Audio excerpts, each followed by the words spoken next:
Joaquim. Em 2 Reis 24, do 8 ao 15, lemos a história do rei adolescente de Judá chamado Joaquim, que também experimentou a restauração à mesa. Após reinar por apenas 3 meses, o jovem monarca sofreu uma derrota devastadora. Rendeu-se a Nabucodonosor e foi levado cativo para a Babilônia. Durante quase 4 décadas, Joaquim definhou na prisão naquela terra. Joaquim fizera o que era mal em seu breve reinado sobre Judá, e Deus permitiu que Nabucodonosor vencesse a nação e aprisionasse Joaquim por décadas. 37 anos depois, levantou-se um novo rei da Babilônia, que libertou Joaquim da prisão. Assim, Joaquim deixou suas vestes de prisão e pelo resto de sua vida comeu à mesa do rei. 2 Reis 25, 29. A honra e a dignidade de Joaquim foram restauradas quando ele passou a ser incluído à mesa do rei. O ato sincero do monarca de restaurar Joaquim e levá-lo para sua mesa deu a este a oportunidade de sentir a graça e o perdão de Deus e lhe concedeu valor aos olhos do rei. Essa história bíblica me lembra do dia em que Larry iria até a prisão buscar um homem que ficara preso por 13 anos por agressão e estupro. Ele tiraria suas roupas de prisioneiro naquele dia, e Larry e eu havíamos concordado em recebê-lo como hóspede em nossa casa por alguns meses, enquanto ele se adaptava à vida fora do confinamento da cadeia.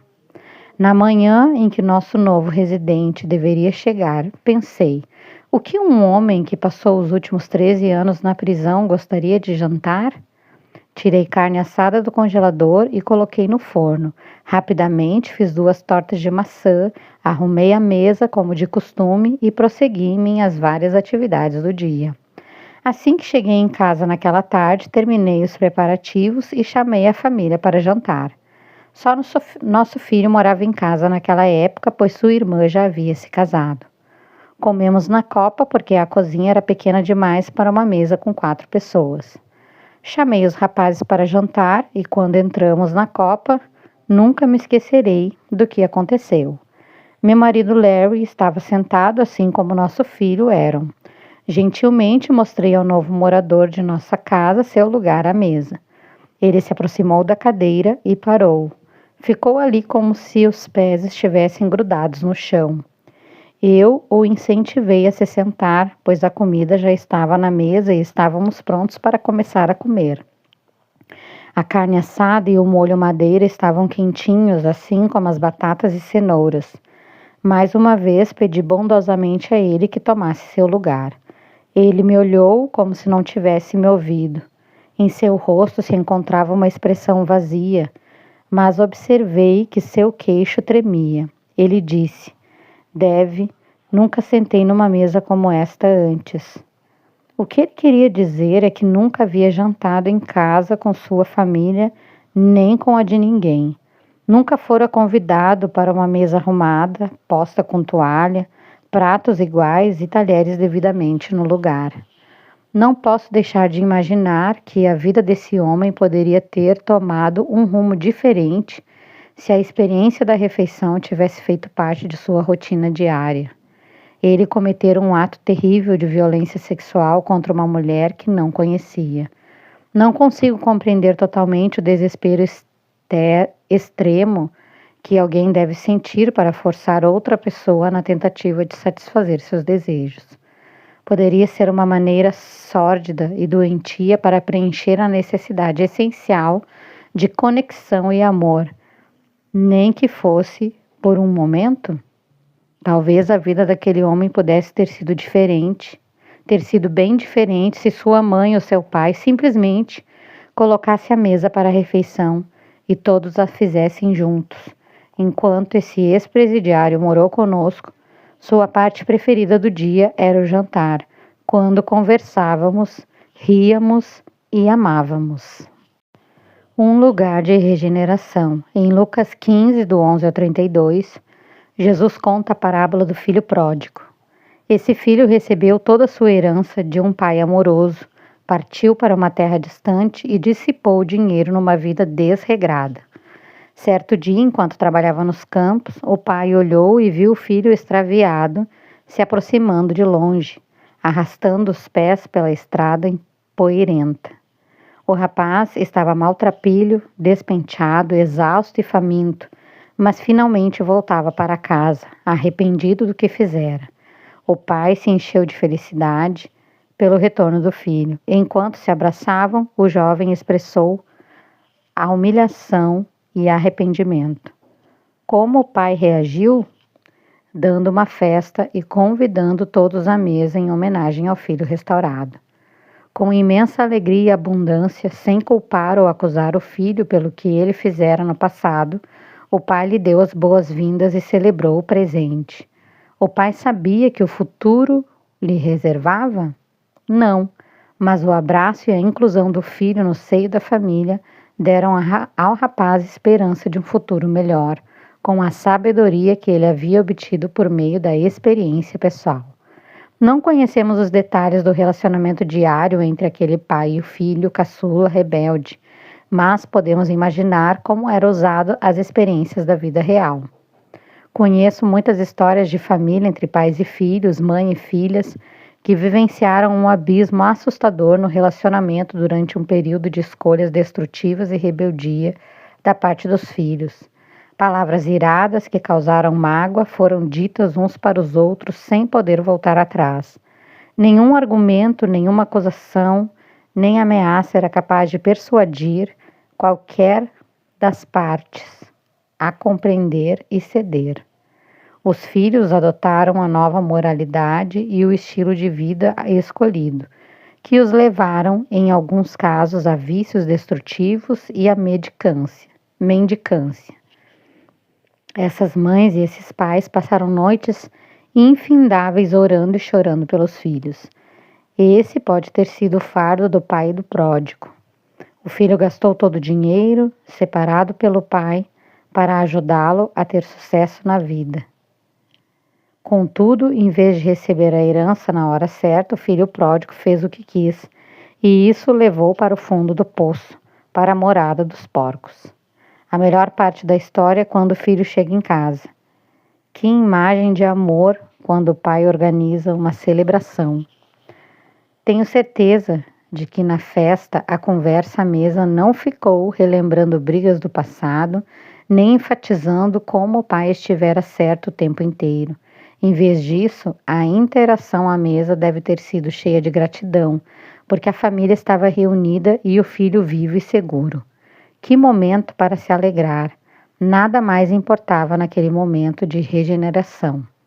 Quando preparamos o jantar para filhos que fizeram escolhas destrutivas, comunicamos sem sombra de dúvida que eles foram perdoados e restaurados. A mesa é o melhor lugar para expressar amor e perdão. Quando eles chegarem à sua casa, ponha a mesa para eles. Crie um ambiente propício para o diálogo. Ouça-os sem reservas e os regenere por completo. É bem provável que você já tenha dito tudo o que precisava dizer acerca das escolhas ruins. Deixe isso para lá. Apenas convide-os para comer e arrume a mesa como eles gostam, acrescentando algo a mais para que se sintam especiais de verdade. Que sua conversa seja cheia de graça e que o pão da presença faça sua obra para resolver as questões que causaram divisão no passado. Concordar não é necessário. Aproveitem o vínculo e a união de corações em amor enquanto compartilham a refeição. Um lugar de reconciliação.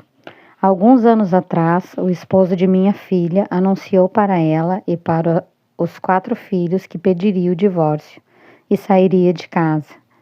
Eles eram casados havia 18 anos. Ele não deu muitas explicações. Todos os membros da família ficaram em choque, temendo o futuro sem o homem a quem tanto amavam. O doloroso processo de sua partida, junto com seus pertences pessoais, e a mudança para um apartamento próximo pareciam mais do que seriam capazes de suportar. Numa análise superficial, a vida familiar deles era ótima, Pareciam um modelo de família cristã. O pai trabalhava duro por muitas horas, consolidando um negócio bem-sucedido. A mãe e os filhos permaneciam ocupados com escola, igreja e atividades extracurriculares. Contudo, em meio à aparente normalidade dessa vida familiar, o lar estava, aos poucos e em silêncio, começando a desmoronar. De maneira quase imperceptível, uma pequena fissura se abriu na santidade daquela casa. Uma das primeiras áreas que meu genro começou a negligenciar foi sua participação à mesa. Cuidar dos negócios se tornou mais importante do que estar em casa para jantar com a família. Quando ele conseguia jantar ou fazer outra refeição com a família, sua presença era mais distante e cada vez menos sincera. Logo passou a haver um prato vazio à cabeceira da mesa. Assim que ele se afastou do prato, o caos começou a seguir seu rumo. Aquela pequena fissura na família cresceu e acabou afetando a todos, atrapalhando a união, a paz e a tranquilidade e diminuindo a alegria. A fenda aumentou, apoderou e operou sua destruição. Trina e nossos netos oravam todos os dias para que ele caísse em si e voltasse para casa. Ele estava fechado emocionalmente, mas era certo que passava por um profundo tumulto interior. Depois de passar um tempo fora de casa, começou a perceber que os momentos juntos com a família à mesa lhe faziam uma falta tremenda. Ele começou a passar em casa depois do trabalho para ver os filhos e estes o convidavam para ficar e jantar. Amigas descrentes perguntavam para minha filha: depois de tudo que seu marido fez com você e seus filhos, como você é capaz de recebê-lo para jantar todas as noites? Minha filha respondia: eu permitiria que um estranho se sentasse à minha mesa? Também deixaria que um inimigo o fizesse. No momento, ele é essas duas coisas. Todas as vezes que se sentava para jantar com a família, ele conversava. Na refeição seguinte, conversava um pouco mais. Com o tempo, revelou o motivo do brusco abandono da esposa e dos filhos. Foi à mesa, jantando num restaurante com a esposa, que ele finalmente confessou seu pecado. Explicou que havia se interessado por outra mulher, que estava vivendo uma mentira e sentiu que precisava se mudar. O excesso de trabalho, junto com o tempo gasto viajando longe da família, havia aberto uma pequena rachadura que cresceu e se alargou até o calor da paixão ilícita destruir o precioso tecido da família. Foi à mesa que ele recebeu perdão. A conexão com a família e o poder do pão da presença à mesa atraíram meu genro de volta para o lar. Humilde e arrependido, admitiu ter negligenciado a família e seus deveres de marido, pai e homem cristão. Voltou para casa com a determinação de começar de novo, a fim de evitar esse tipo de comportamento no futuro. E todos o perdoaram. Meses depois, o casamento foi restaurado e a família readquiriu sua força, felicidade e vitalidade. Agora, o tempo que passam ao redor da mesa é mais significativo do que nunca. Por causa da restauração plena, eles agora desfrutam a companhia dos netos, junto com os 4 filhos, cônjuges e futuros cônjuges. Eles têm um vínculo profundo, são uma família feliz quando se reúnem em torno da mesa. Experimentaram o poder verdadeiro de redenção e reconciliação. Uma necessidade. Alguns anos atrás, fui convidada para falar em um congresso de primavera feito pelo Ministério das Mulheres de uma grande igreja. O auditório estava repleto de participantes que estariam ali na sexta noite e em 2 sessões no sábado pela manhã. Eu era a oradora convidada daquele grande evento e o tema escolhido foi o título de um dos meus livros, The Home Experience, Making Your Home a Secretary of Love and Heaven of Peace. A experiência do lar. Transforme sua casa num santuário de amor e num refúgio de paz. Falei sobre a convincente mensagem do princípio da mesa e centenas de mulheres responderam fazendo o compromisso de priorizar sua agenda diária a fim de incluir refeições junto com a família à mesa de jantar. No sábado de manhã, enquanto eu era conduzida à sala para entrar no palco e proferir a segunda mensagem do fim de semana, fui detida no corredor por uma agradável senhora que me perguntou se podia me contar sua história. Ela prometeu ser breve e eu ouvi com atenção. Ela era mãe solteira e tinha 2 filhos, uma adolescente e um filho mais velho que tinha sido meio pródigo, explicou. Naquela semana, o filho tomara a decisão de voltar para casa. O apartamento era pequeno e, na ausência do filho, ela e a filha não se preocuparam em comprar uma mesa.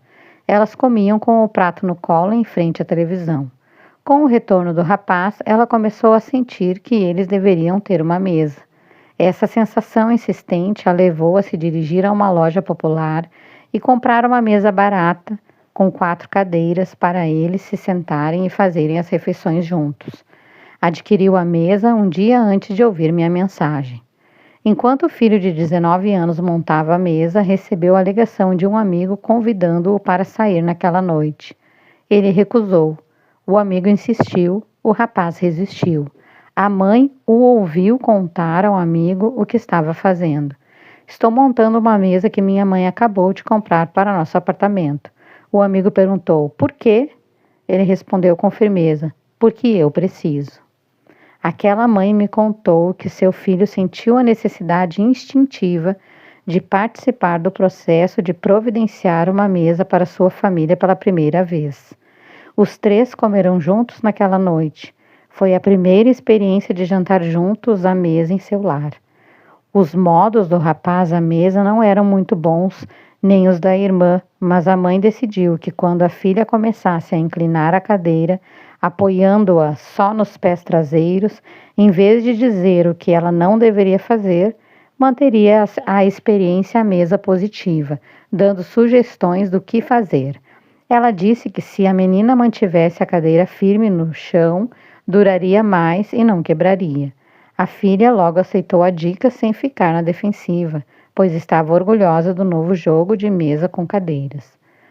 No dia depois que sua família se assentou à nova mesa, ela participou do Congresso de Mulheres e me ouviu falar sobre o princípio da mesa. Naquele momento, compreendeu que algo sobrenatural transparecia no coração de cada um deles.